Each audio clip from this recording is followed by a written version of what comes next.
Did you know that you could have a romance with nature? Hi, I'm Kim Marie. Welcome to the channel. I want to talk today about romancing nature. I've actually written a blog post on my website by the same title.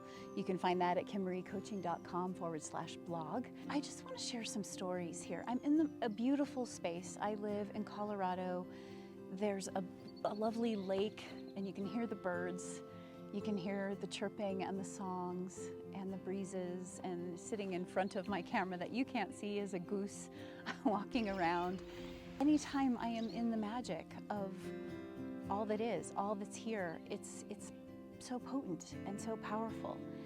And I think too often we don't take enough time to appreciate this. I even see people walking here around the lake and they have their earbuds in, they're distracted in conversation. I love to walk with friends and have conversation too, but I really love also having silent walks. And I rarely, if ever, I'm not even sure I can remember a time when I, other than maybe a fitness audio, where I had something in my ears, because the song of nature is so fantastic. And nature was actually my very first mentor, my very first teacher. When I was growing up, I had this amazing beech tree. Well, I was lucky enough to live in a spot where we were kind of at the far end of the road, away from the other homes, but yet not too far away. And we were surrounded on 3 sides by forest. And the 4th side was a cornfield. So we had a good amount of space between us and the next nearest neighbor. And in the winter, the plows would stop just past our driveway. And so the road turned to dirt. It was only seasonal, but that meant we could ski on it and sled on it, because right after our house, it went down a very steep hill, and go on all the trails through the woods. And it was so magical. And I think I honestly got spoiled, because ever since, all I've ever wanted is to have a home where out my back door are beautiful trails through the woods. And the magic of that, I think, was my teacher and healing force all through my childhood, and still serves me today. Only today, as an adult who's grown up and learned a thing or two about herself, I see how much I was being taught the whole time, how much I was being guided. There was this beech tree in our backyard, in the backwoods, that I loved to climb. It was actually kind of hard to reach the first branch, so I would figure out a way to hoist myself up there. But then after the first branch, it was like a ladder. The branches were so close together and strong, and it was so tall. And I could get up into the tops of that tree and look out over the entire forest. And I even had quite a daredevil in me, where I wanted to flip around the bars and use them as gymnastics, uneven bars, the way that I would do. I loved gymnastics at the time.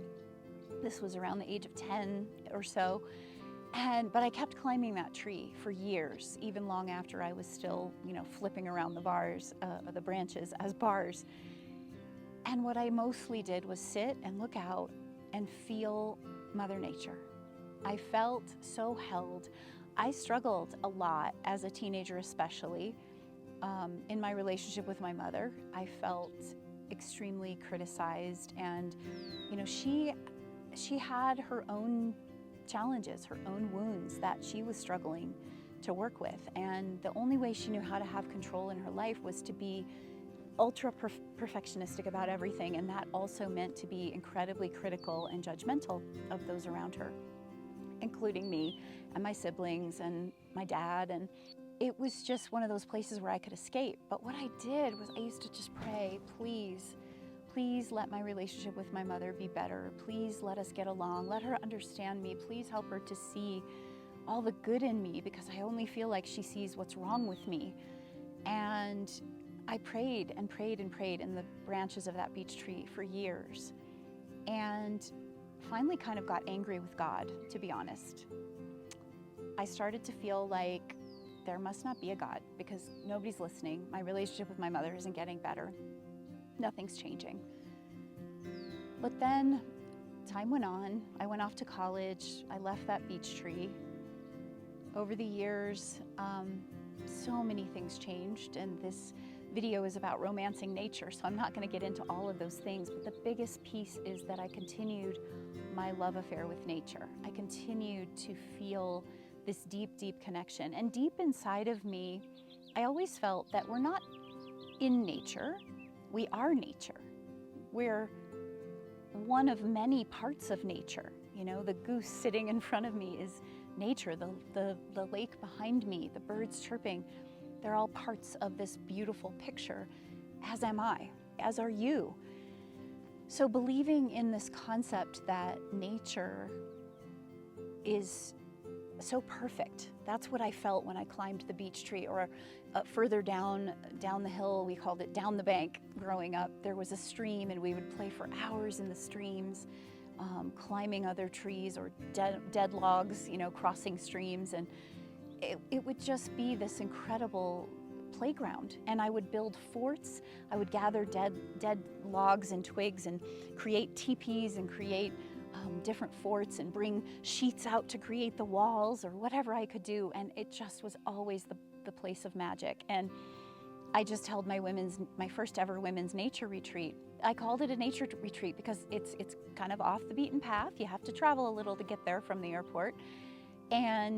But there were hot springs and this rustic elegance, farm animals, and just the peace and the quiet of the stars, the moon, the animals, the birds, the magic of the breezes, and everything about it was fantastic and peaceful and rejuvenating. And I came home feeling so nourished. And then just recently I held my youth academy graduation up in the mountains. And we noticed, you know, we did a big hike with the students, and we did it earlier in the week than we did for orientation week. And we were so glad that we did, because that time with nature, that time really embracing and embodying our part of nature, opened them up and loosened them up and just had them relaxing into the rest of the graduation week. And it was so magical. And I see over and over again, even when my kids and I are struggling, you know, I'll often say, let's go for a walk. Let's go out for a walk, because the fresh air, getting out there, it makes such a huge difference. And we don't think about how important it is. I later learned, I was reading about, I love to think about like animal spirits or the spirits of nature. And I was reading about the medicine of a beech tree, the kind of tree that I climbed as a kid. And I was so moved to find out that it's all about supporting one to step into their true power. And it just about fell off my chair, because I was like, oh my gosh, this is the work that I care about doing. Supporting women to awaken their inner wisdom, to tune into that true essence of who they are, and step out into the world with that knowledge and wisdom and all the gifts that they have to share. And here, Mother Beech Tree was guiding me the whole time as I was growing up, and I didn't even know it. Nature is like that. This is why I love the concept of like nature spirit archetypes, or archetypal wisdom that we can gain from nature. I often will use like the river as a beautiful archetype for the masculine and the feminine. The feminine requires the masculine and vice versa. We cannot have the flow of the river, which is feminine, without the masculine holding of the riverbanks, which is masculine. Those riverbanks are masculine, and we can't have just one. You need to have both, right? I mean, you can have a dry riverbed, which is kind of what we've had for a long time in our patriarchal dominance culture, right? We've had these riverbanks, but very little gets to flow through it. There's just been so much suppression, so much fear, so much doubt, so many people believing that they're victims and they can't move forward. But when we look at nature and we look at the laws of nature, everything starts to change.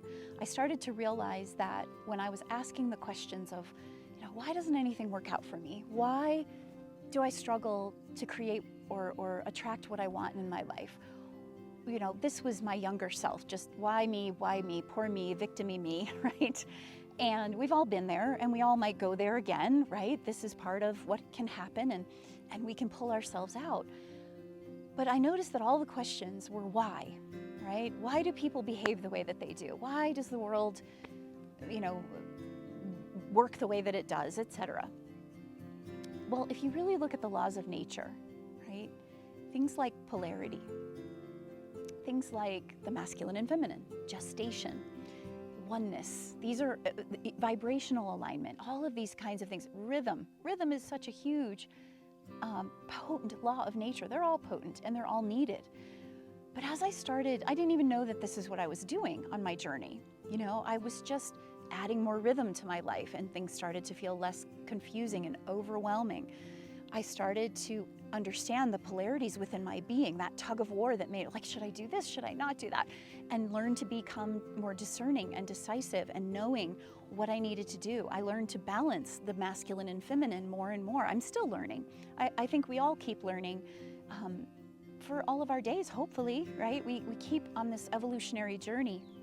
But this idea of romancing nature is really about genuinely, pouring our heart and soul into a relationship that we know is so sacred and special. We are nature.